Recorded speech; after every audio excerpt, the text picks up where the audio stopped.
주님이 홀로 가신 그 길 나도 따라가오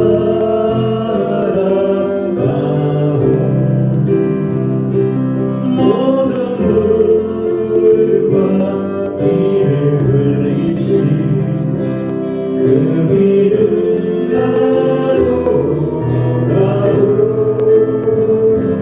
험한 산도 나는 괜찮소 바다 끝이라도 나는 괜찮소 죽어가는 저들을 위해 나를 버리길 바라오 아버지 나를 보내주오 나는 달려가겠어 목숨도 아끼지 않겠소 나를 보내주고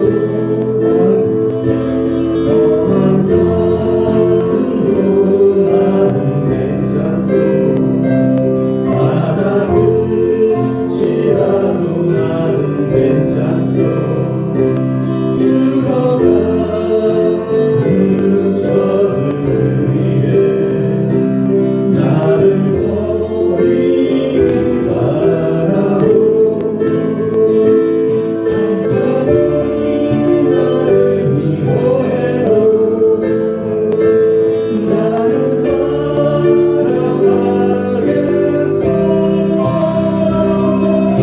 살아가겠어 세상을 구원하신 자라 나도 따라가서 험한 산도 나는 괜찮소 바다 끝이라도 나는 괜찮소 죽어가는 저들을 위해 나를 버리길 바라오 생명을 버리면서까지 나를 사랑한 당신 이 작은 나를 받아주오 나도 사랑하오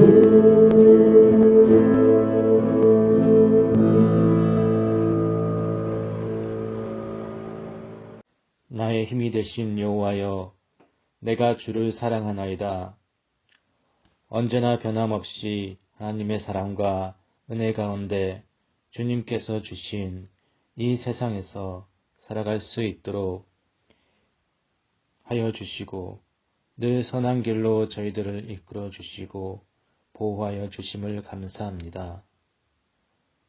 사랑이 많으신 주님, 지난 한 주간의 삶을 통하여 주님께 더 가까이 가려고 하였지만 바쁘다는 핑계로 인하여 주님께 가지 못하고 또 알게 모르게 죄를 짓고 살아왔음을 이 시간 회개하오니 주님, 저희들의 죄를 주님의 보혈로 깨끗이 씻어 주시옵고 용서하여 주시옵소서.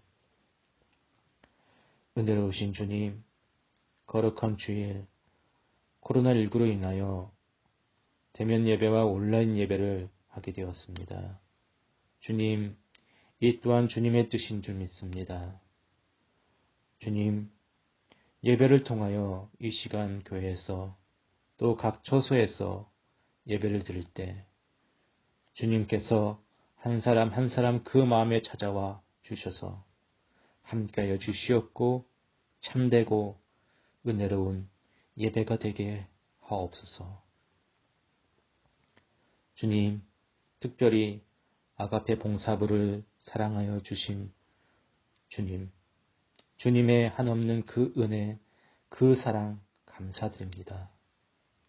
또한 장로님, 권사님, 집사님, 성도님 늘 건강으로 지켜주시고 성령 충만케 하여 주시옵소서. 또한 저희들에게 말씀을 전하여 주시는 목사님 위에 영육간에 강건하게 하여 주시고 성령 충만하게 하여 주시옵소서. 감사드리며 우리 주 예수 그리스도의 이름으로 기도드립니다. 아멘. 2021년 3월 21일 3월의 셋째 주일입니다.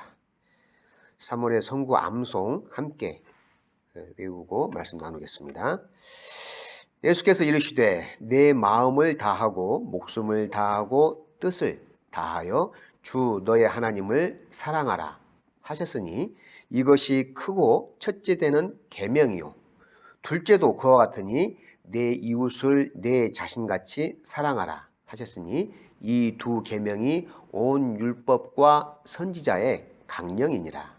마태복음 22장 37절에서 40절까지의 말씀입니다. 함께 나눌 하나님의 말씀은 마태복음 23장 25절에서 39절까지 보도록 하겠습니다.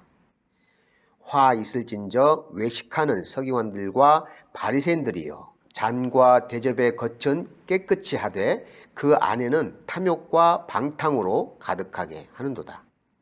눈먼 바리새인이여 너는 먼저 안을 깨끗이 하라. 그리하면 겉도 깨끗하리라. 화 있을진저 외식하는 서기관들과 바리새인들이여 회칠한 무덤 같으니 겉으로는 아름답게 보이나 그 안에는 죽은 사람의 뼈와 모든 더러운 것이 가득하도다. 이와 같이 너희도 겉으로는 사람에게 옳게 보이되 안으로는 외식과 불법이 가득하도다. 화 있을진저 외식하는 서기관들과 바리새인들이여 너희는 선지자들의 무덤을 만들고 의인들의 비석을 꾸미며 이르되 만일 우리가 조상 때에 있었더라면 우리는 그들이 선지자의 피를 흘리는데 참여하지 아니하였으리라 하니 그러면 너희가 선지자를 죽인 자의 자손임을 스스로 증명함이로다. 너희가 너희 조상의 분량을 채우라.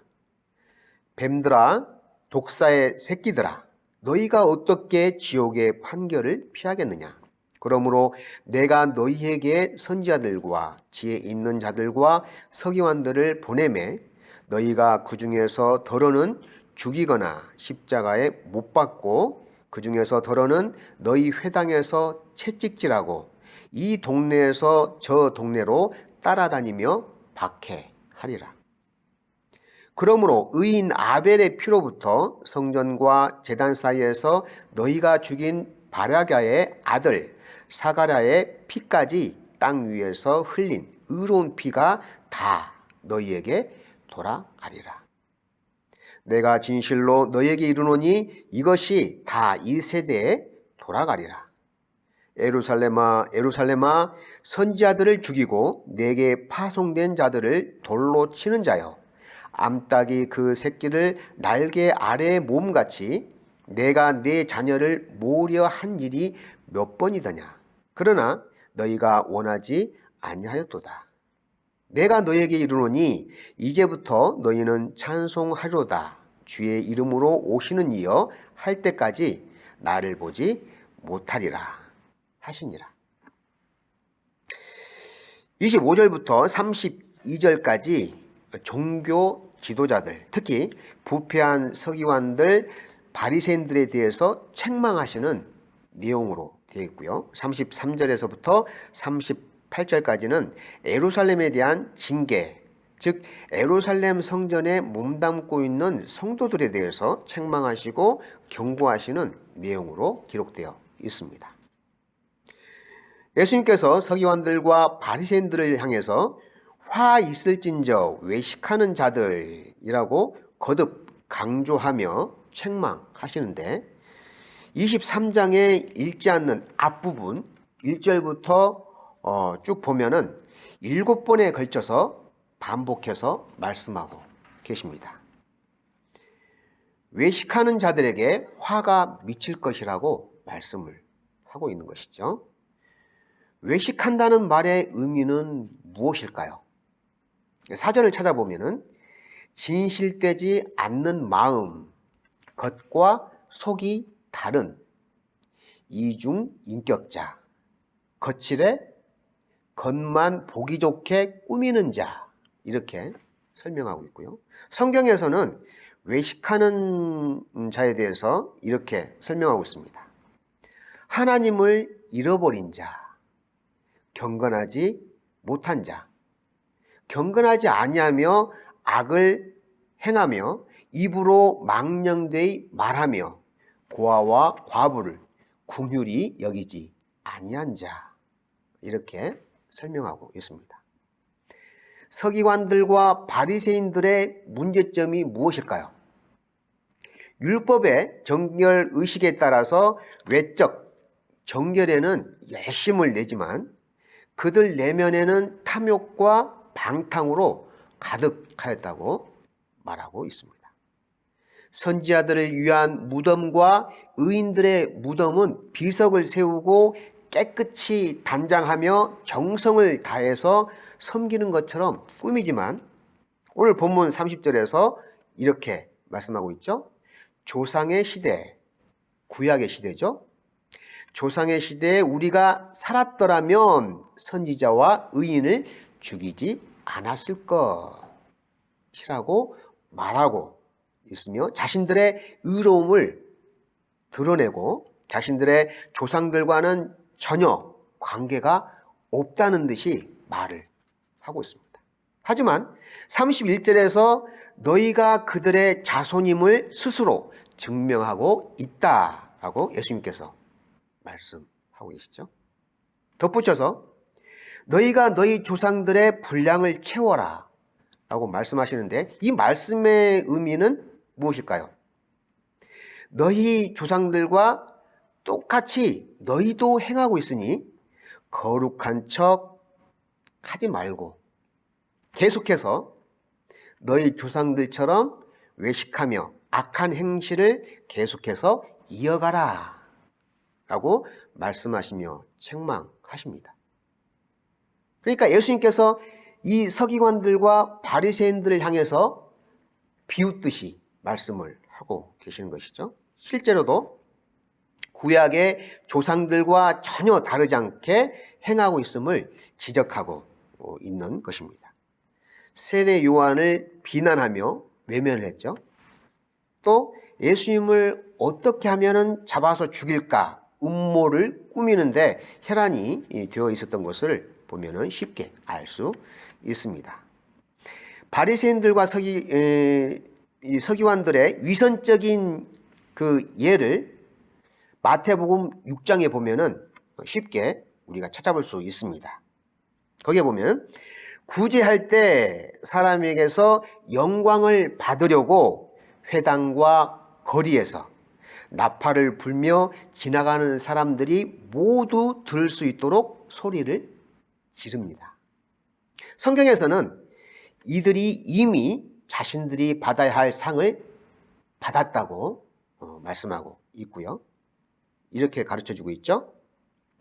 구제할 때 오른손이 하는 일을 왼손이 모르게 하라 라고 말씀하고 있습니다. 이렇게 할 때 하나님께서 갚아 주시겠다고 말씀하고 계시는 것이죠. 또 있습니다. 기도할 때 사람에게 보이려고 회당과 큰 거리 어귀에 서서 기도하기를 좋아하고 자신들의 업적이나 공로를 소리내어 자랑하며 기도한다고 말하고 있습니다. 이들 역시 자신들이 받아야 할 상을 이미 받았다고 말씀하고 있죠. 그러면서 뭐라고 말씀하고 있습니까? 기도할 때 골방에 들어가 문을 닫고 은밀하게 기도하라 라고 말씀하고 있습니다. 그렇게 기도할 때 하나님께서 들어 응답해 주시겠다고 말씀하고 있죠. 또한 기도할 때 중언부언 하지 말라 라고 말씀하십니다. 사람들은 착각하는 것이 하나 있습니다. 말을 많이 해야 하나님께서 들어주실 것이라고 생각을 하고 있는 것이죠. 하지만 그렇지 않습니다. 기도는 간단 명료하게 해야 합니다. 예수님께서 너희는 이렇게 기도하라 라고 가르쳐 주신 기도가 있죠?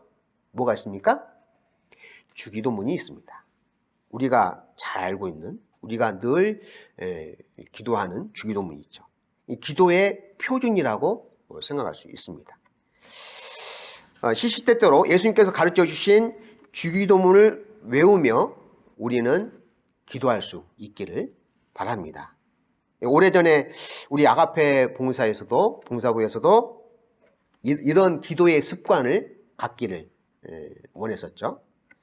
아침에 일어나면은 사도신경으로 우리가 외우면서 기도를 하고 또 저녁에 잠자리에 들 때에도 우리가 주기도문을 외우며 기도하는 그러한 기도의 생활의 습관을 갖자고 하는 운동을 펼치기도 했었습니다. 지금도 계속 하고 있죠? 네. 기도에 대해서 언급한 김에 한 가지 더 말씀을 드리겠습니다. 기도의 순서를 우리가 정해 본다면은 딱히 어떤 형식이 있는 건 아니지만은 굳이 기도의 순서를 정해 본다면은 5가지로 우리가 나눠 볼 수가 있습니다. 먼저 하나님을 찬양하고 경배하는 기도를 해야 합니다. 하나님 아버지 경배와 찬양을 올려드립니다. 나의 반석이신 하나님 아버지를 찬양합니다 하는 찬양과 경배의 기도문을 올려드릴 수 있죠. 그리고 이어서 나의 죄에 대해서 회개를 해야 합니다. 죄에 대한 회개가 없이 기도한다고 하는 것은 참으로 어리석은 일입니다.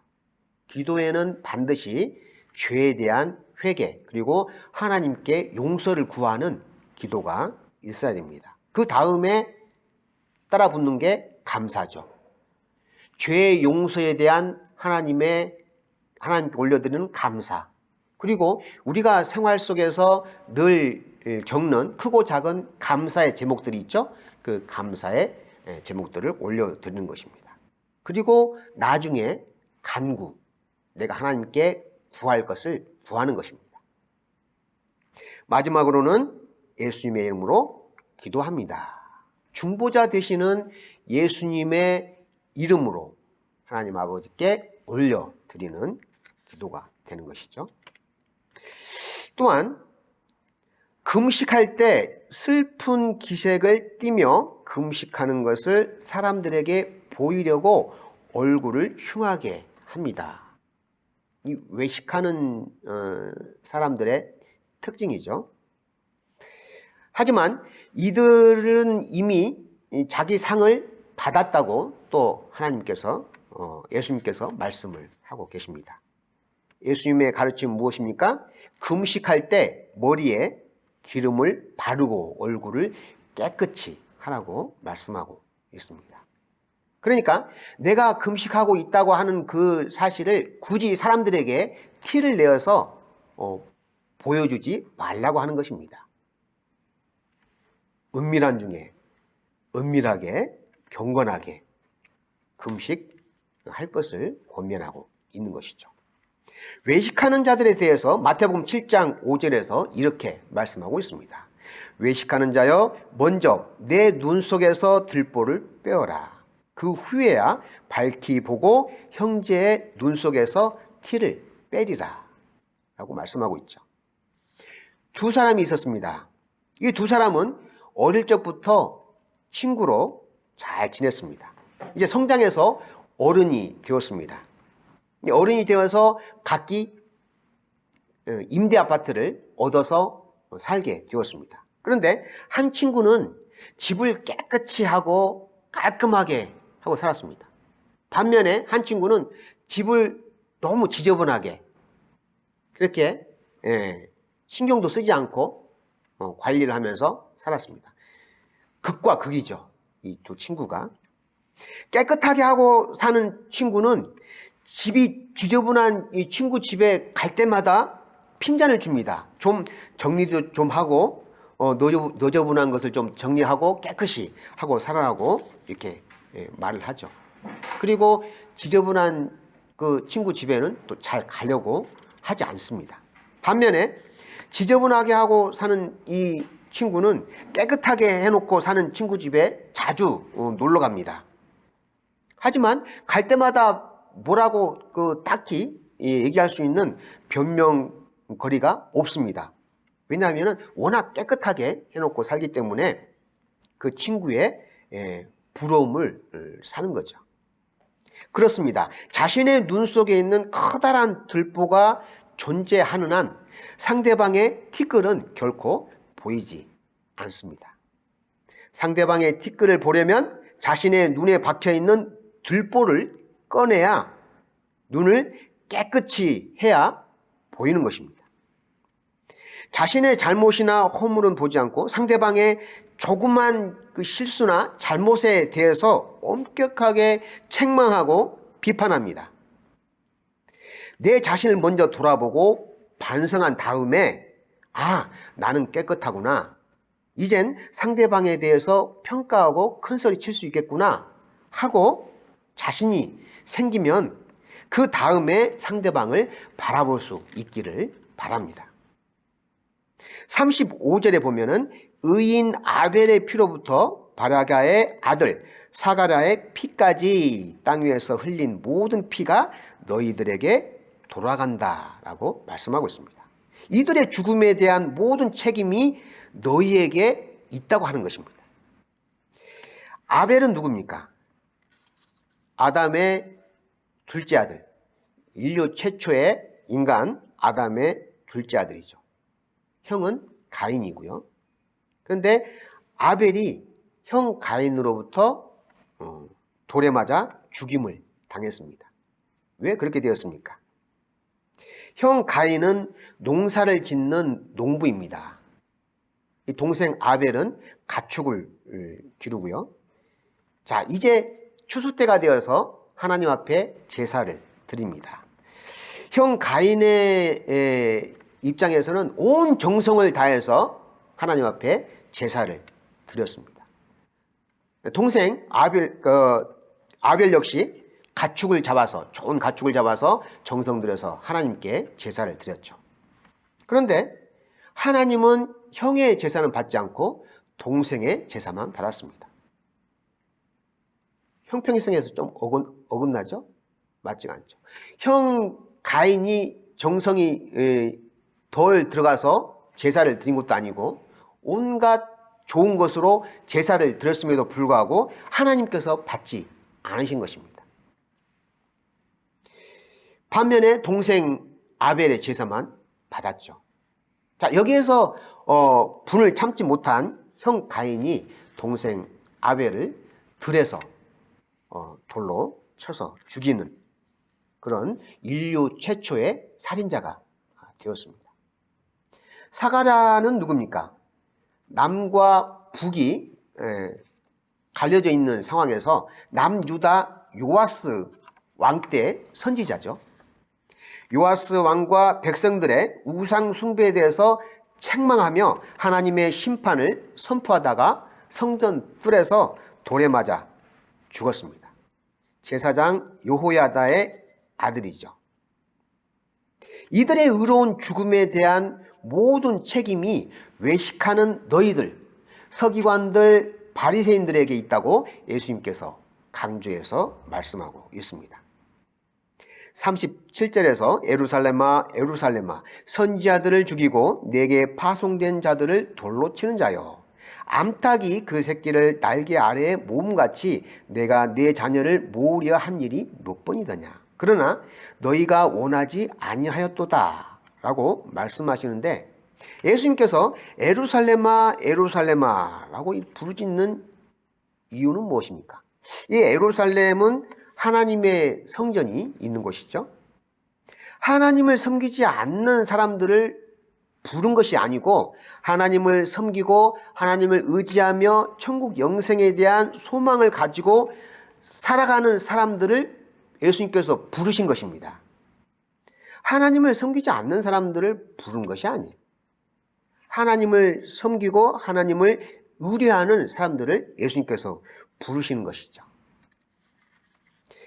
외식하는 사람들, 자신은 거룩하게 믿음 생활하고 있다고 큰 소리치는 사람들, 하지만 세상의 쾌락과 탐욕으로 가득 찬 이들을 향해 예수님은 다시금 기회를 주며 회개하고 돌아오기를 기다리고 참고 인내하며 기다리지만 너희가 원하지 아니하였다 라고 말씀하시며 끝내 돌아올 줄 모르는 완악하고 강팍한 사람들에 대해서 하나님은 안타까워 하신 것입니다. 1년이 넘도록 우리는 코로나 상황에서 대면 집회를 갖지 못하고 여전히 영상으로 집회를 가지고 있습니다.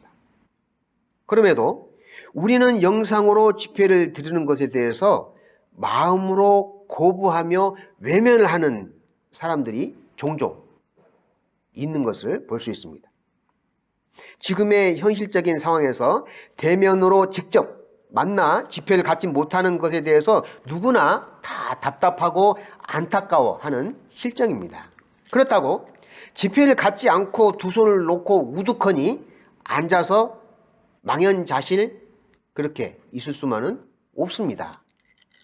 어떠한 방법으로라도 우리는 하나님을 예배하며 경배하고 그분을 높여드리는 일에 게을리하면 안 됩니다. 비록 영상으로라도 우리는 우리가 할 수 있는 최선의 방법과 노력을 기울여서 하나님을 찾고 그분 앞에 나아가도록 열심을 내어야 하는 것입니다. 그렇게 하지 않는다면 머지않아 오실 예수님께서 이렇게 말씀하실 것입니다. 악하고 게으른 종아, 나는 심지 않는 데서 거두고 해치지 않는 데서 모으는 줄로 내가 알았느냐. 이렇게 책망하시며 바깥 어두운 곳으로 쫓아낼 것입니다.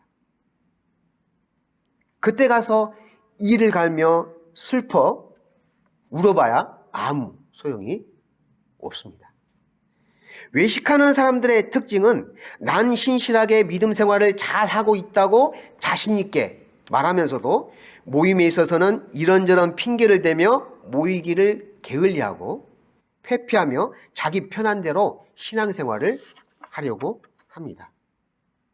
물론 이러한 코로나 상황에 열악한 영향도 있겠지만 이러한 사람은 쉽게 실족하며 사단의 유혹에도 쉽게 넘어가고 죄악 가운데 빠지기 쉽습니다. 우리 아가페 봉사부는 이러한 안타까운 상황에 놓이지 말아야 합니다. 단 한 명이라도 실족하는 사람이 없기를 바랍니다. 비록 대면 집회가 아닌 영상으로 드려지는 비대면 집회지만 그럼에도 불구하고 빠지지 않고 열심히 참석하여서 하나님께 부끄럽지 않는 하나님의 백성들이 다 되어야 할 것입니다. 우리가 알아야 할 것은 언제까지나 예수님이 한없이 기다리고 계시지 않는다는 것입니다. 예수님의 재림의 때에는 더 이상의 기회가 주어지지 않습니다. 마지막 38절에서 찬송하리로다 주의 이름으로 오시는 이여 할 때까지 나를 보지 못하리라 하시니라. 이 말씀에서 볼 수 있듯이 예수님께서 재림하시는 그날 그때가 오기 전에 우리는 정신을 바짝 차리고 믿음의 경주를 열심으로 해서 결코 게을리하지 말아야 할 것입니다. 기도하겠습니다. 사랑과 은혜가 풍성하신 하나님 아버지, 저희들의 마음을 다스려 주시고 은혜와 진리의 한 중심에 붙잡아 주셔서 서기관들과 바리새인들처럼 외식하고 자신들의 이익만을 고집하는 악하고 탐욕으로 가득한 사람들이 되지 않도록 인도하여 주시옵소서. 내 이익을 뒤로하고 항상 남을 배려하고 양보하는 저희들의 삶이 되게 하여 주시옵소서. 나 자신을 내세우고 자랑하기보다 겸손히 낮은 자세로 하나님이 원하시고 기뻐하시는 일이 무엇인가를 고민하며 아는 것에서 멈추지 않고 행동으로 옮기는 사람이 되게 하여 주시옵소서. 만왕의 왕으로 오신 우리 주 예수 그리스도의 이름으로 기도합니다. 아멘.